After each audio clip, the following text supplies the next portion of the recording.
Welcome to Charmed Life, a radio show discussing spirituality, magic, and the unconditional love of the universe. Thanks for tuning in. And I am your host, Tricia Carr. Thank you for being here with me today. I want to remind you all that this is live broadcasted, live streamed every week at 11 a.m. Pacific on my YouTube channel. So go find my YouTube channel, youtube.com/Tricia Carr. And do please like, subscribe, share, comment. And, you know, I put up other things there. Recently, I just put up a little live stream that I had done in my Facebook group. I'm also doing some live streams on Instagram. So check me out on Instagram at Tricia Carr Charm. And my website, well, that's TriciaCarrCharm.com for my one-on-one services and all of my classes, including many that are on demand. Keep your eye out there. You can actually get my animal communication program, the comprehensive program, right now and start working it on demand. And in just a couple of months, we're going to open registration for a live version of that program. And anyone who has been in the program, taken it on demand or in any other format, is welcome into the live program where there'll be coaching and everything. So go check it out on my website, TriciaCarrCharm.com, Mystic Arts Academy, and the tab under Work With Me. And if you live in Los Angeles, you can attend my live and local classes. I have twice per month an intuitive and mediumship development class. It's so fun. We keep that small because we're all working together in a really sacred and loving space. And in addition to that, I have many live classes coming up each month, so just go check it out. And that's all I have to say about me, because I want to welcome, who is in studio with me, my guest today. She is a certified transformational life coach, Reiki master, healer, and meditation guide. And she's also an animal communicator, y'all. Welcome, Jamie Wozny. Hello. Good to be here. Thank you so much for being here. I'm so excited to connect with you today. Yes, I know. I feel like we're twin flames as women. It's exactly. I was like, oh my gosh, I do all the same stuff. Yeah, exactly. Well, I'm super excited to just talk about your whole journey. I mean, I think we were talking about how you were a sensitive child, of course. Mm-hmm. Yes. And I imagine that your story is similar to mine, that you found the comfort in nature and animals. Yeah. So, but I don't want to tell your story. Will you tell us about your journey? I know that's such an interesting question, right? Because there's so many parts. And as you're talking, my aunt used to say to me, she's like, since you've been a kid, you've always loved animals. Mm-hmm. And I am the one at the party that goes straight to the kids or the animals, probably like you. But yeah, growing up, afraid of everything, just terror and fear and not understanding what it was. And as I've gotten older, I have come to see that it was just, gifts in disguise, but incredibly psychic, intuitive, empathic, all of those things. My mom said when I was little, she was like, I always thought you were going to be a therapist. She's like, you just understood people. You've always had a sense of people. When I was in college, I did this party trick, and I didn't even understand what it was at the time. We'd go into a bar, and I would walk up to a stranger, and my girlfriend, my roommate at the time, would be like, Jamie's going to tell you 3 things about yourself. Whoa. Yeah. That's so funny. So we'd be like, having a good time, and I just tell the person 3 things about themselves, and they were like, that's crazy. And you're like, why does everybody not also why know isn't that? This normal? Yeah. Yeah. Well, that must have been kind of an awakening, because usually it's like the awakening is like, wait, y'all aren't experiencing that too? Oh, that's why I feel so different. So that must have been a mini awakening, that you had a skill that you didn't realize other people didn't have. Totally. And I think for me, for so long, because I wasn't in the conversation or the dialogue of this, that it was just like, oh, I guess everybody else is like this, until I started getting older. It actually created a little bit of anger in me too, because I'm like, oh my gosh, no one. And as I got older, I was like, but I want you to see it this way. And how do you not see it this way? And feeling kind of isolated and alone. Yeah. So you go through that phase, and then you pop out the other side and realize, oh my gosh, there's so many other people like you. Mm-hmm. Technically, at the core, everyone is like you. Yes, it's not as special as you think. It's all of God's children are special, and none of God's children are special. Yeah. That's from A Course in Miracles. Yeah, I did the course too. You did? Yeah. I've been thinking about it. I'm like, one thing at a time. Yeah, I know. There's so many things happening right now. But it's been a crazy journey. I ended up getting really sick when I was young, and then picking up all the pieces. But it was interesting because I was my own greatest canvas. Mm-hmm. And so being sick, it was like, and Western medicine wasn't working for me. Mm-hmm. And I just was like, there's got to be something else. And then learned energy healing and life coaching and meditation and all of these things that have over the years, brought me back to my center. And I was meditating the other day, and I heard this phrase, the aligned spirit, of like something I wanted to create in the world. I'm like, that's what you've done. It's like pulling away from all that junk and illusion and worldly things and aligning with spirit to heal. And gosh, heal is just a word. It's semantics to me, but it's just to pop you back to your center so you can have a deeper, richer experience of life. So that's kind of been where I've come from. And so that aligned spirit is something that's message right now that's been happening, that's been resonant. Yeah. It's similar to what the energy I've been working in lately, which is about resonance and surrender. Similar, like surrender is surrendering to your higher self, or as Bashar puts it, to the organization that's already there, like between your higher self and the universe. And the resonance, is, when you're resonating with something or resonating with your higher self, then there's nothing to do. There's no work. And being very sensitive, you're always like, I'm supposed to do that work. I'm supposed to do that work. I'm supposed to do that work. But you don't have to pay attention to any of it if you're just able to be at peace and resonate with the universe, with yourself. I like that. I always talk about, too, that it's like, it's innate in us. It's our default nature. That space where everything is already there. It's aligning with it. It's not even, because align, it seems like an action word, because we don't even need to align. It's almost like a letting go of who we thought we were. We're passed down all this stuff from our family. And I think that can be the confusing part for people who are waking up. You're like, what's the difference between my mind and my heart? And it's so confusing in here. But for me, it's just been like one layer at a time. You just come back home, and you come back home. And by the way that you feel, like there's this softness and aliveness and sweetness, and you're like, oh, that's me. The other stuff just feels heavy. Yeah. So it's kind of I call it like I play hot and cold with the universe. I'm like, oh, there I am again. Oh, gone. Oh, there I am again. And it's not to like go, no, when you're not there. It's just like, oh, I've bounced off. I'll find my way back home. I posted on Instagram recently, when I'm at peace, I am at one with the universe. It's been so hard when you're in the cold or when you're in the dissonance. Yes. It's you're just so tricked, but this is where I'm supposed to be so I can make a plan. And this is responsible, but it's actually not, because when you're in that space, when you're disconnected, you're not you're not capable of actually properly responding. Yeah. You're not utilizing your ability to respond. Response is now, only never now. Yeah. Yeah. This is so funny. I'm like, tell us about your journey. We're just like off on a thing. Well, this is what happens. And I also started to giggle when you were talking, because I was like, we're like both like dancing, like using these hands. Right. That's how I teach like this, and it's 11:11. Yay! They're like, it's fine, do it, do whatever. Yeah. So you was there some kind of big, I don't know, probably you didn't have a kundalini or some kind of power? Was it like a gentle, I'm moving into what's right for me by awakening gently to the life coaching and meditation? Yeah, it's been a gradual, for me, I haven't had one of those like, boom, I woke up moments. It's been drip, drip for me. It's just been a gradual unfolding. Not to say I didn't have some really difficult, like mine was getting sick, and everybody has kind of certain ways in. But as you were talking, it's so funny when you said the word dissonance, it's like, I was thinking, well, what if, like, I don't know either, but like, what if that's okay too? Like, what if we're the contrast. Exactly. And because I was always afraid of when I was in the dissonance, like that meant something was wrong and I shouldn't be there. And my goal was, well, how do I get back? How do I get back? And I found more peace with going, well, what if the universe wants us to wake up, fall asleep, wake up, fall asleep, wake up, fall asleep, to have the contrast, to see.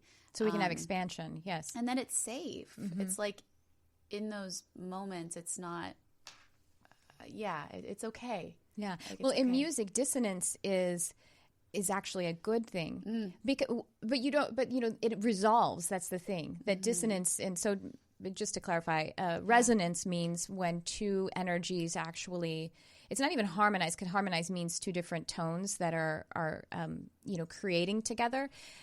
Resonance means actually coalescing and becoming one energy. That's what resonance is. And it's interesting because I think that's used a lot in higher consciousness or spiritual communities speak. And I think sometimes we don't even really stop and think about what that word means, but it means two energies coming together and becoming one energy. And so that's what resonance is in an entire song, or the universe is one song. So it is resonant. It resonates. Dissonance means when two energies seemingly repel or work against one another. And so in music, when tones are actually really close to one another, like a half step apart, they tend to be dissonant, is what we call it. And it's all subjective. It's entirely subjective. But when those dissonant tones actually resolve into something that is resonant or harmonized, then it feels so good. Yeah. And even the dissonance, like the darkness, like just the shades, it feels really good because it's like, that's true also. Yeah. That's what it is. Yeah, I love that. As you're talking, it's like, and I've learned this over the years, that's even the dissonance is intelligence going, you're off from your, and I'm using these words lightly, but you're off from your spirit, your center, your resonance. It's like, we need to know that we're on a path that isn't serving our highest good. So how else would we know? It's like the intelligence of the human body. When the hand touches a pot, it's like, it's hot. Our hand burns and it's hot for a reason to tell us like, oh, it's not smart to touch that pot. Well, when we're dissonant, it's like, it's just telling us there's nothing wrong, bad. You're just, there's the hot and cold. Yeah. So I think the more that I've learned to just play with that in my journey, it hasn't become this scary, big, wrong, bad stigma that the world places on us, and just like, oh, this is part of it. I'm growing. I'm caught up again. I'm off. And it's a softer existence. Well, I think what we have are, maybe it's the fear, or the really harsh critical survivor mechanism believes in good or bad. Yeah. And honestly, that's kind of, I think it's kind of a problem in our current political climate and social media climate, that someone is bad and then they will have a kind of mob justice by social media and lose their entire career because they had a shitty date with someone. You know what I mean? Oh, yeah. And a lot of, I'm referring to maybe some of the most recent social movements, which were really good in a lot of ways. But some of the things, we're equating, we're creating two piles. This is all good and this is all bad. And that's just not true. Humans are universes unto themselves. Yeah. And so when we can recognize that, well, I was just thinking when we're talking about the hot, using the hot and the cold as dissonance and resonance, it feels really good to go into the sauna and push yourself to the point where you're almost uncomfortable and then to come out again. Totally. Totally. Yeah, you're Purify. right. Yeah. And you're right with like all this stigma that the world, like these ideas, and I can't remember the phrase that you said, but yeah. I don't remember either. Oh, maybe it's like mob justice by like social opinion. Oh, yes. Yeah. And, I was saying that to my boyfriend too. It's like, if all of our lives were put out, everybody would look like a crazy person. Like it just, it's a bummer that the people that are, celebrities and people that are in the public eye, we judge them so harshly, but like every human is that. We do make mistakes, and then we hold everybody victim to that one moment in time. Right. And we define them and we label them instead of going, well, that's a growth period for them. The phrase, it's so funny to me, like people can't change, because I grew up hearing that, like, men don't change, like, I think that's awful. I don't think that's correct. Yeah. People change all the time. That's the nature of life, and nothing stays the same on it. That's what doesn't change. It's the things that don't stay the same. And it's the illusion of holding on to a moment in time is going to look like that because it's your perception of it. But my gosh, if we could just let it be this moving experience, and not hold people victim to this like moment, and yourself too. It's like we hold on to so much guilt and shame, because for me, I identified with sickness for so long. That's me. That's embarrassing. That's not sexy. All of the words that I had around it, but that's not Jamie. That's a part of Jamie. That's a part of the experience that is Jamie, and it's not the whole thing. So it's just that, how can we see it in a looser way to let it move? But so that the sickness, or being unwell, did you actually, so you said Western medicine wasn't working for you, so did some holistic medicine work for you? Can you speak to whatever that practice? Because actually that's been coming up in my life. My best friend is exploring that, like holistic medicine, Chinese herbalism and everything? I tried a lot of different things. So I was diagnosed with Lyme. I grew up on the East Coast. When I was 12. They gave me antibiotics. Were like, she's fine. They didn't know much about it. It lied dormant until I got stressed out in Los Angeles 8 years ago. And then came off of birth control and my anxiety medication at the same time. Ooh. Already stressed out, just experiencing. Didn't know that I was experiencing a ton of psychic energy too. So just a perfect storm. And that was kind of like my catalyst of like, oh God, this is like miserable. I lost a lot of weight and couldn't eat, felt sick, nasty all the time. So that was the beginning. I went to it was doctor of Refology, who was incredible. That's Native American medicine and it's herbs. And she uses it's vibrations, it's light emissions of the food to raise your vibration. It's really fascinating work. So I started there. And a lot of it's interesting because a lot of it worked and a lot of it didn't. And I think for me, what I've seen is that I don't like prescriptions of this works for this because it's different for everybody. So along my journey, sometimes holistic things worked. And even when my Lyme got really bad 3 years ago, I went to a vacation with my boyfriend in Mexico and couldn't walk and ended up in a wheelchair for a little bit. It was crazy. And I did antibiotics. I'm queen holistic. I was like, no, I'm not touching anything unnatural. And that's where my alignment came in, where I was like, you have got to listen to yourself, child. Get out of your own way. What do you need right now for your highest good? And I had to go past my beliefs and did 3 months of antibiotics of anti-malarial stuff and crazy things. But I went to a doctor that was Eastern and Western. So we boosted That's what I've been looking into myself. We boosted my, probiotics as I was doing this. And I was on a whole bunch of stuff that would help my immune system at the same time so that the antibiotics wouldn't trash me. So it's, it's a balance and it's, I do believe too, many of the doctors and healers that I've been to are because you eat so well and you eat so clean and you do energy healing, you have had the ability to have more of a normal life than other people who experience this. Most people are in the hospital without any quality of life who had what I had. Lyme in particular? Wow. And I was full on, working and doing things. And so I believe that all of that holistic stuff was helping me stay aligned and in my center because I see holistic stuff as close to nature, close to source. It's what's in its most natural form. And that's us too. So if we can have in our field, have in our bodies, that which is closest to source in whatever way you go towards it or whatever thing you use, I just feel like it all is aligning. And we're using that word today, but pulling us back to ourselves. So it helped me a lot. But then there were times that it didn't, so it would be weird for me to say that, go only holistic and go only because it's easy to get in this spiritual world and go and be very black and white, right? Or the holistic world. Yeah. And I had my butt handed to me with this one and have to surrender to that. So it's cool. And it's taught me you can meditate and you can do your energy healing and you can also have coffee in the morning because you're human, because I love coffee.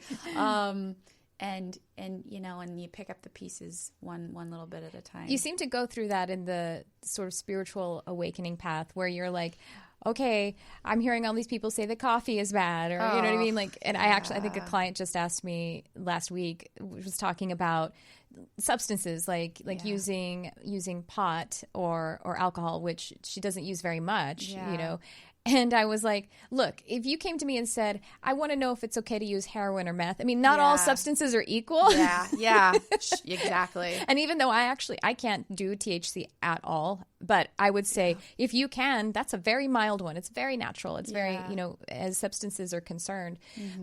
The thing is about Western versus, not that they should be versus, honestly, Western versus Eastern. Yeah. We tend to think of Western, or I guess Western medicine is a bit more technological. So it's taken what is natural and gotten more into a refined or synthesized version of it, very generally speaking. But it makes sense to me. I put it in its place that is also something that we benefit by because we don't live in a world that is holistic.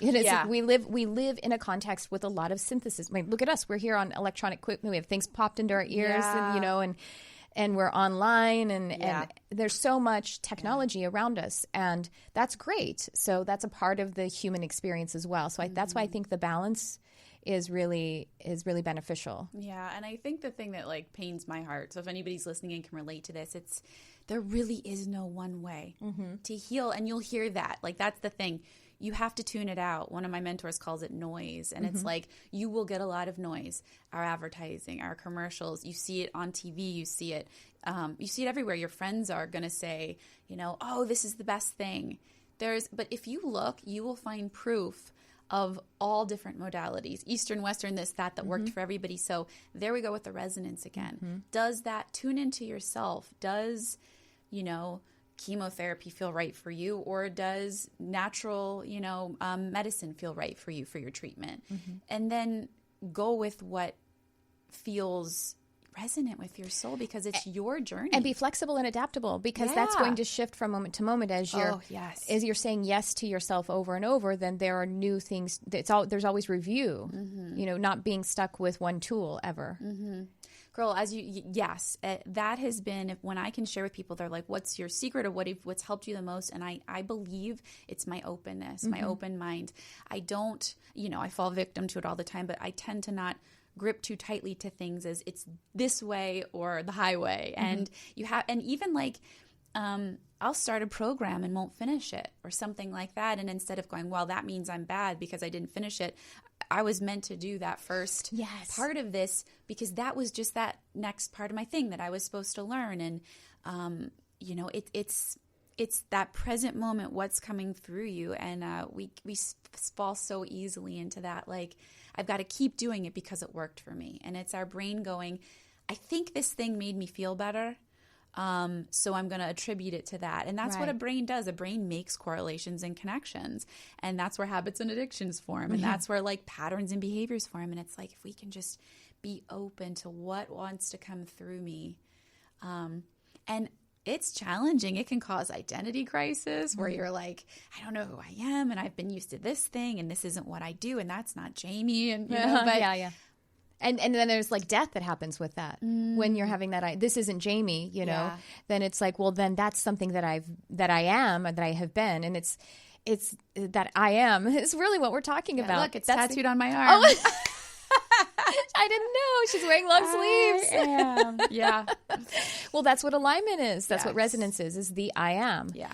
I think it's kind of unfortunate that in our language, in the English language, we say, I am sad. I know. Instead of I have, or I'm experiencing, we identify to it. Or even in like, at least in French, you say, I have hunger. And that's good. Wow. J'ai faim, Yeah. But I have fear. They say that's how it's expressed in French. Je prête, I think. And it's high school French, so don't correct me. I'm probably wrong. Sounds good to me. I don't know French. Prête. Oh, je suis prête. So yeah, I think it is I am. Anyway, the point is, if we could adjust that, of course, we would sound crazy if we walked around saying, I have fear. Yeah. Okay. Well, you want to adjust that? Because I'm willing to go forward right, as this. I don't care what people think. So I have anger today. I have sadness. Sadness is in my field. Yes. And I observe it. Yes. I have anger that I observe. Or I'm momentarily experiencing this. I am using the tool of sadness today to understand who I am. Yes. It is my dissonance. I love it. We're going to start. You got to help me, though, because I can't be the only one in the world. And anyone listening, let's start this. You're not going to be alone. Tricia and I are with you. Yeah. I'm in. We need to change it. Yeah, I think so. Well, okay, one thing that I was that came to mind when you were talking about, you said, I start this program and then I stop it. And then we have this, well, that's the conditioning saying that, good girls go to school from K to 12. And then, now it's going to be there's the bachelor's. Oh, well, then really smart girls go to master's and advanced degrees. You know what I mean? Like, so that, and there's nothing wrong. Actually, it's a really beautiful part of the human experience to feel gratified by accomplishments. Yeah. That's great. Yeah. But again, it's when we allow that outside kind of vision that is suggested from without to become the master rather than a tool that helps us to feel our own I am. But it reminded me also of the question that my clients or students will ask me sometimes where they say, I followed my intuition, but then it didn't turn out. And I'm actually in a place right now where you said program. I actually kind of got this program, or I did this coaching, and it didn't really work for me part of the way through, but I'm still paying for it.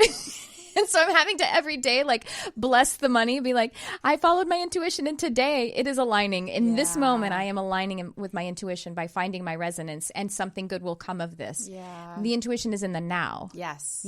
And intuition too, what an interesting, I see it more as wisdom or intelligence. Yeah, intuition, same thing. It's our mind that goes, your mind's sneaky, man. It's like, well, the person that's saying this isn't working out, well, that's not your wisdom saying that. Your wisdom wanted you in that point in time for your highest good, for your growth. And then your mind went, oh, my intuition's broken, or like I'm not following it correctly, or it didn't lead me to where I want. Wisdom doesn't necessarily, like wisdom could make you end your relationship. Wisdom could say you need to quit eating dairy if that's like something that's bothering you. And your brain might go like, that's not my intuition. My intuition would never make me do something I don't want to do. But yeah, your wisdom's going to always have your back, even if your mind is frustrated. It doesn't necessarily have to be rainbows and pink things all the time. It's like, I like that thought of like, it is for your highest good. So to do that course and not pay it off for whatever reason that person needed. I'm in that, I bought this business thing. And it was very expensive. That's my thing. I did it for a couple of weeks, and then I don't want to do it anymore. I'm so resistant to it. And I said to myself, I'm like, okay, you don't want to do it. We're not going to force you to do this thing. If it comes back, it comes back. I learned a lot from it already. Maybe it was for me to learn to just keep trusting myself, and I don't need those things. And maybe I chose to do it not from wisdom. Many of us think we're picking things from wisdom, but maybe it was my head that was like, okay, everybody else is on this business train. You got to get there too, Jamie.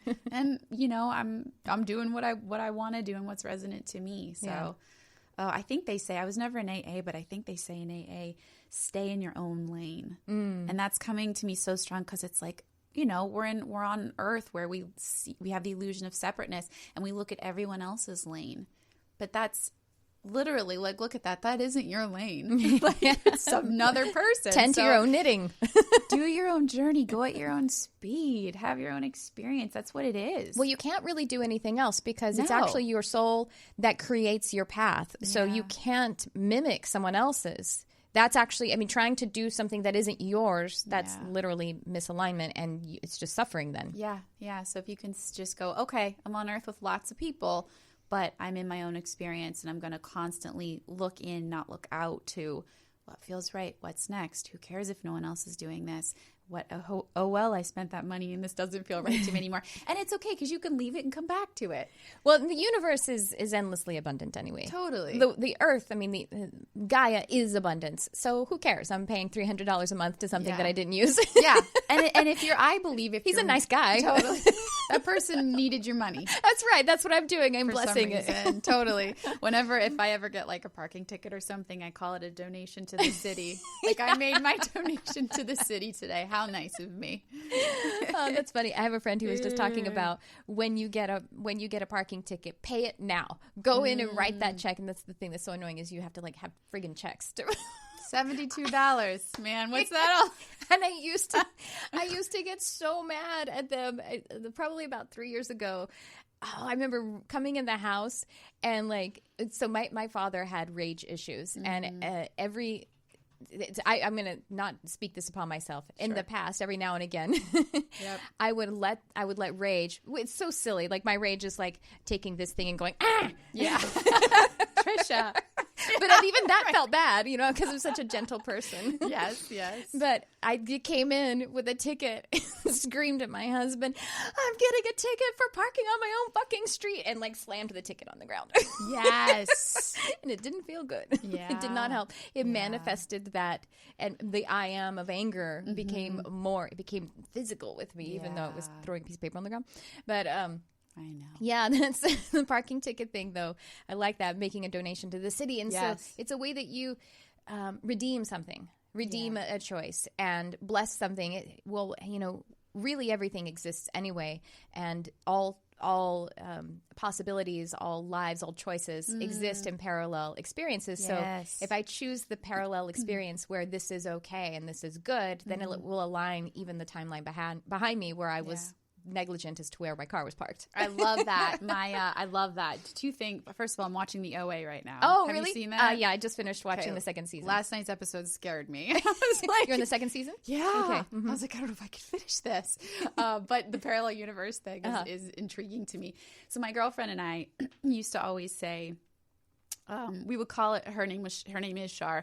We would say parallel universe Shar, parallel universe Jamie. Like if we'd go into a party or something, we'd look at each other and be like, parallel universe Jamie, boom.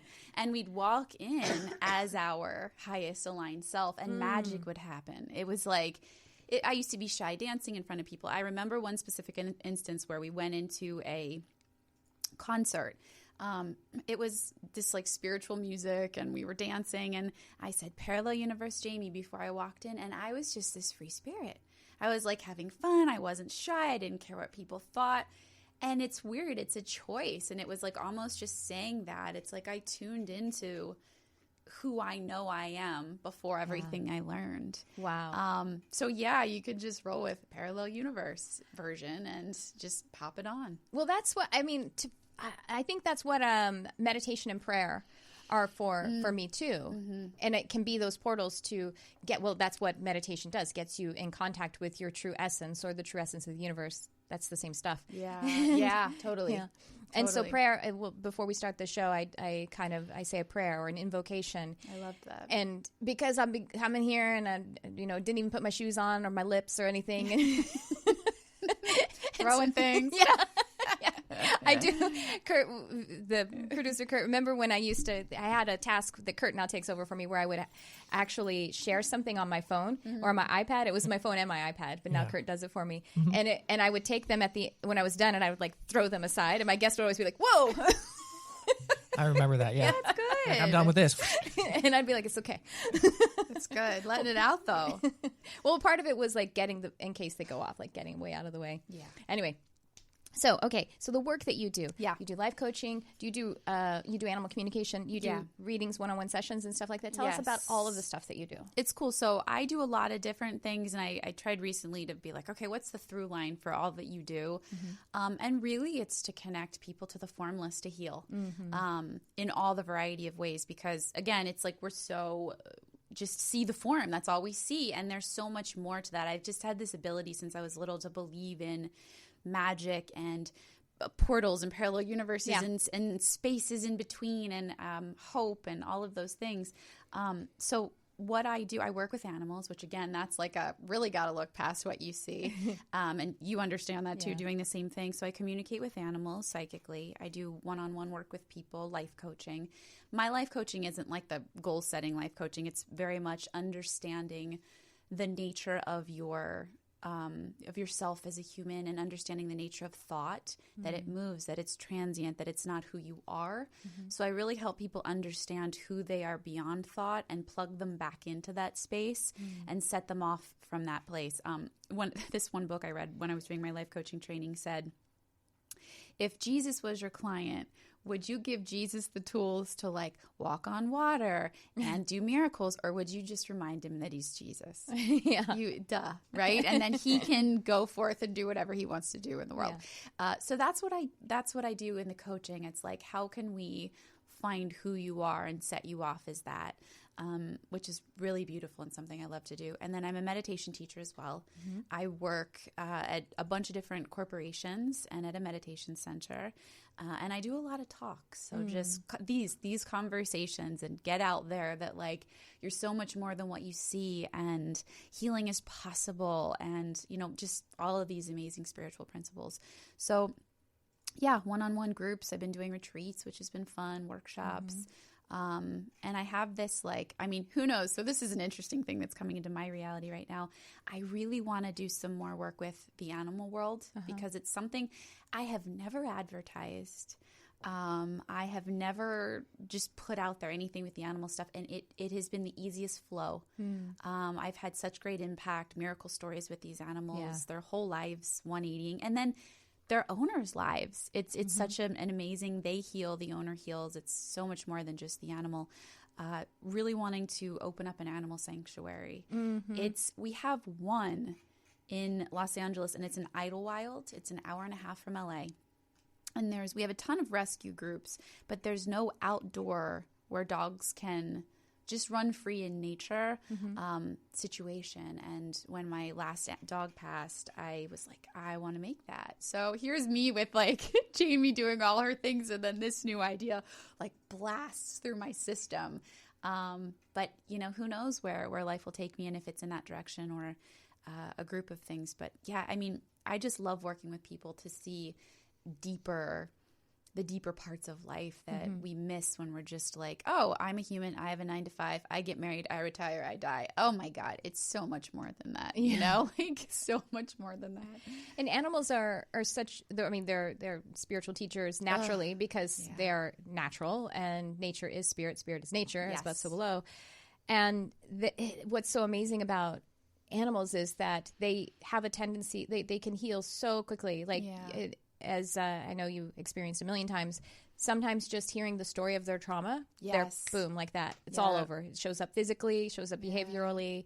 And I was just explaining this to, I don't know, some students or clients recently, that sometimes that will happen so quickly because they just kind of needed, especially if it's a rescue situation, they just needed to state, this is the story in the past, and this is not okay with me.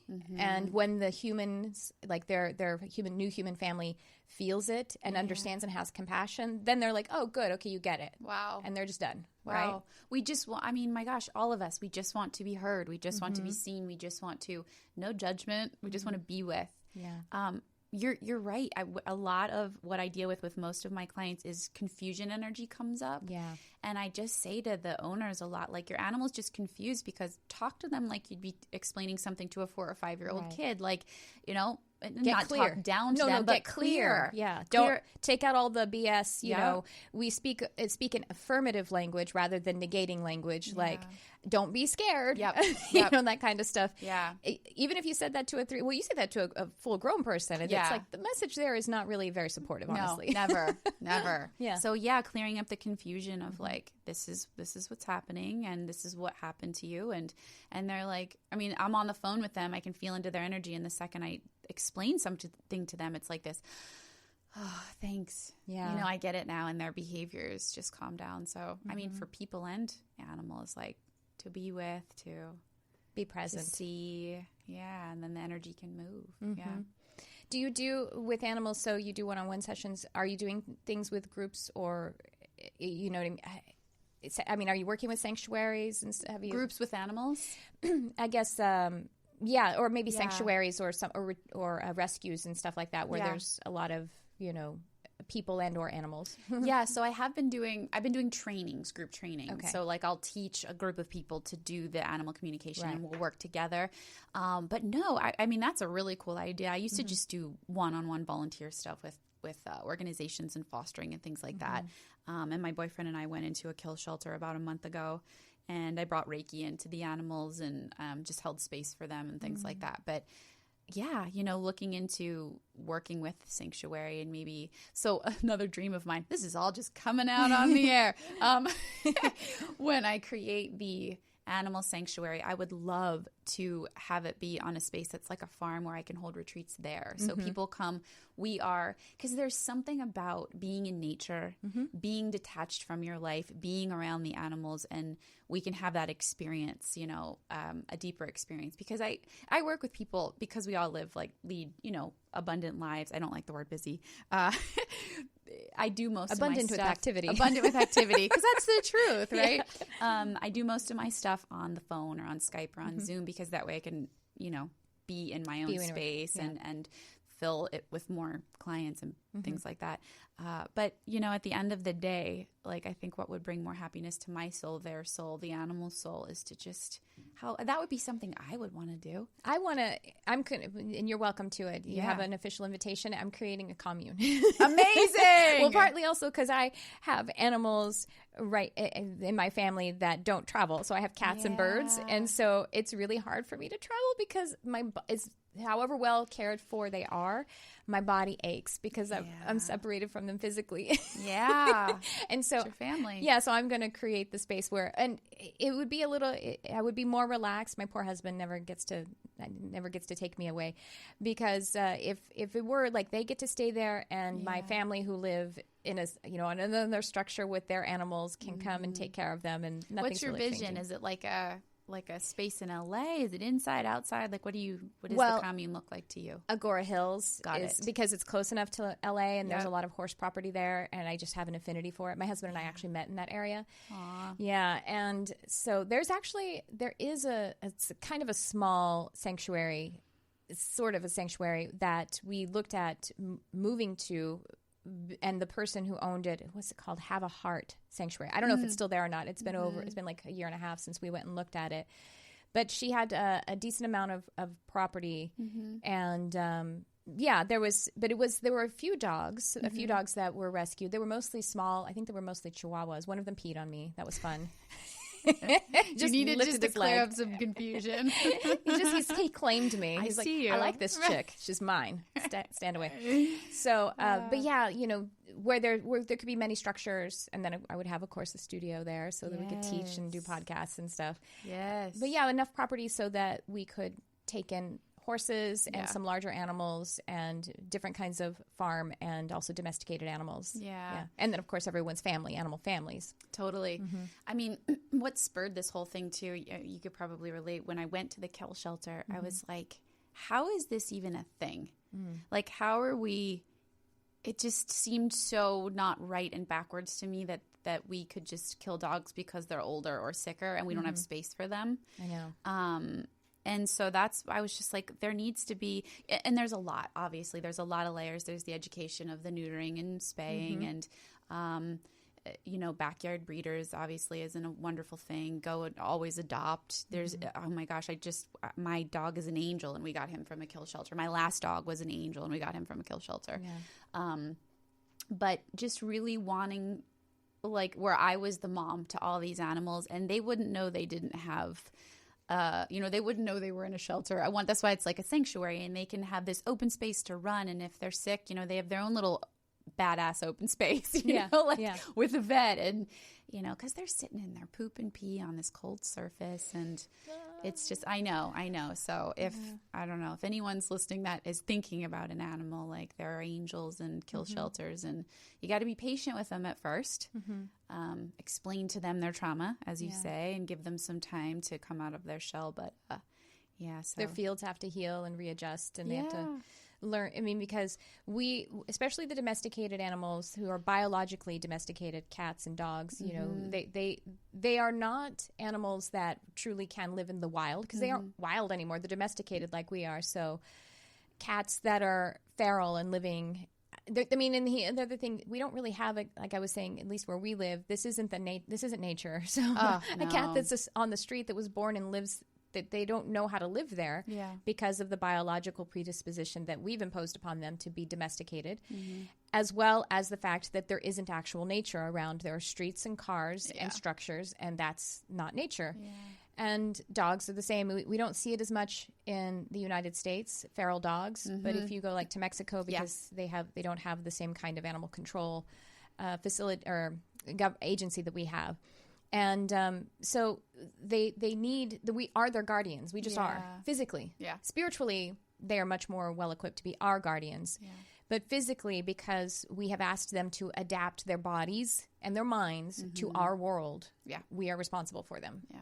And that extends to wild nature and wild animals as well, because again, we're the ones who just put up structures and systems and technology, and that is pushing into spaces that even if the structures aren't that proximate, in Africa and in the outback and different places where we've just pushed up against it, even if it seemingly isn't that proximate. Yeah. I guess we could go to climate change and all that too if we wanted to. That's what I was saying. There's so many layers to this. Yeah. But genetically modified organisms and what that's doing to that's not isolated to a particular farm. There's microbial terroir as well. The air, the microscopic terrain of the atmosphere. So that is spread everywhere. We're on a thing.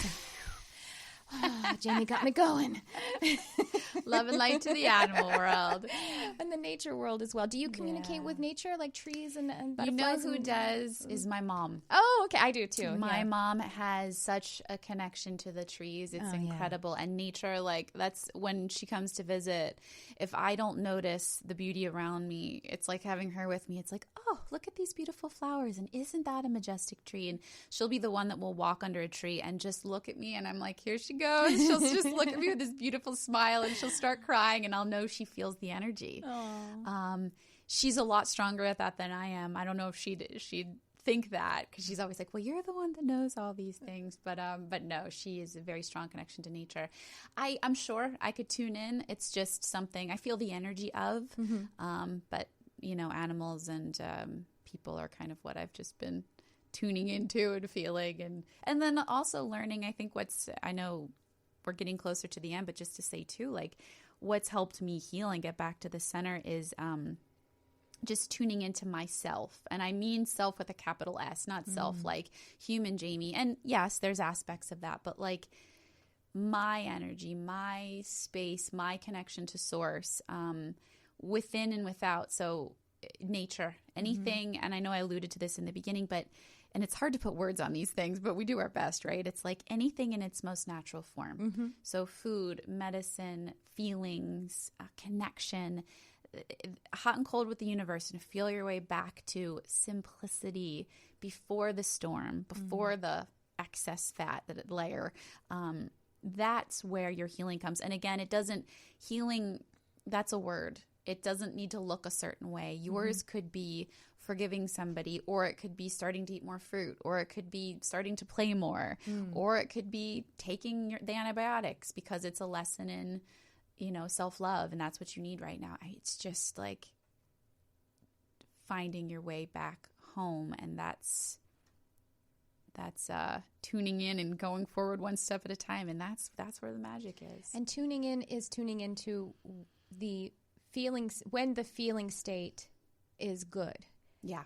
Tuning in isn't tapping into the stressful, critical mind, the one that's saying, you should try harder. And and tuning in. And sometimes I can have a good feeling, but it's more of a peace. There's always this peace underneath. Yes, when you get to that peace, that's what the tuning in is. I just wanted to make sure people heard that, because sometimes people think, okay, I tuned in, and they're tuning in over here, and it's feeling. Other people don't have to sleep 8 hours, and so and they're listening to that. It's deeper, and they did a study with children, and the emotions last 90 seconds. So a raw energy is a minute and a half. So if we can allow our thinking and feeling, and again, this is idealistic because we're humans and we're working on it, but if we can allow that to move through us, that's just this experience that moves, washes in and out. So there's that. There's your human experience, in, out, 90 seconds. I feel this. That's what I like to call spiritual Play-Doh. It's not truth. What's truth? That's just a way you can experience the world. What's truth is what I'm talking about, tuning in underneath of that. Right. Michael Neal, who's one of my favorite teachers, he shares an analogy of a barge that's floating on the river, and there's a roller coaster on top of the barge, and the human experience is us in the roller coaster having this thing, but you never think to look down. You go, oh, my life, and I'm tuning in, and then all along you've been floating on this barge if you just look down. And so we just that's always there. No matter what your human experience is. And I think this is so cool. You can never be broken or scratched or tarnished, no matter what you've gone through. Yes, again, that's your story. We validate it. We see it. We understand it. But underneath of that, there's a solution, there's a forgiveness, there's a peace, there's a joy, there's a connection to you, like 100% whole, just waiting for you to look down. Yeah. Right? Absolutely. And don't try to wrap your head around what I'm saying. If you just kind of open your mind to like, what if? That opens the door for the magic to pop through. You can even like maybe when you're doing that is rather than using the like parts of your body, like honestly using the left side of your head, that really is where the critical mind, because the left brain is what, but if you could feel deeper into your heart or just deeper into your whole body rather than just, like up here where that guy sits. Oh, yeah. Yeah, like pulling it down. Pulling it down. In my meditations, I'm always like, dip down a little deeper into the ocean, the still parts. Right. It's just sitting in that place. And you're not trying to stop the roller coaster because that's human. But here I am settled in and grounded in amidst the storm. One of my favorite quotes is, don't let others pull you into their storm, pull them into your peace. So it's here I am. I'm in my own lane, doing my thing. And that's hard to learn as an empathic person. And that's your journey. Because we think we go into their storm and say, I'm going to stop the storm. And you feel the storm. You try to control the storm because it hurts in your Identify body. to it, yeah. Oh, Like, girl, I can know. transmute anything. If I go and feel that hard enough, it'll go away for all of us. Totally. That's what the think sick empath thinks. Yeah, and that's why I think, talk about sick, that's why I think a lot of my symptoms was just trying to run other people's energy through my body instead of just like, it's healing from the inside out. It's just tune into you, get strong inside, let your energy field expand instead of trying to control the outside, because that's where you're in the storm and you're not in the peace, Yes. So... Well, yes, we are out of time now. Oh, please tell everyone how they can get in touch with you and what you're up to now and everything the way that they can keep the Jamie train going. Yeah, my website is jamiewozny.com and my Instagram is @JamieWozny. So anything. 101 sessions, classes, and all of that kind of All stuff. of that's It's on all my there. website or Instagram. Yeah, and they can, private message me, reach out if you have any questions about any of this stuff. Obviously, I could talk about it for days, so I'd love to assist if I can. Wonderful. Yeah. Thank you so much for being Thanks here for having today. me. I hope you'll come back. Yes, anytime. I mean, we could just We sit could here for talk 5 for hours. days. We'll bring the animal crew next time. Oh, yeah. Ooh, you could bring your pup. Oh, that would be fun. Absolutely. Yeah, Yeah. we'll tune in. Yeah, that would be great. Cool. Okay. Well, thank you all for joining us today. And just a reminder to follow me on social media at Tricia Carr Charm, or to like, subscribe, share, comment on youtube.com/Tricia Carr. I'll be back next week. Thanks for tuning in. I love you, whoever you are.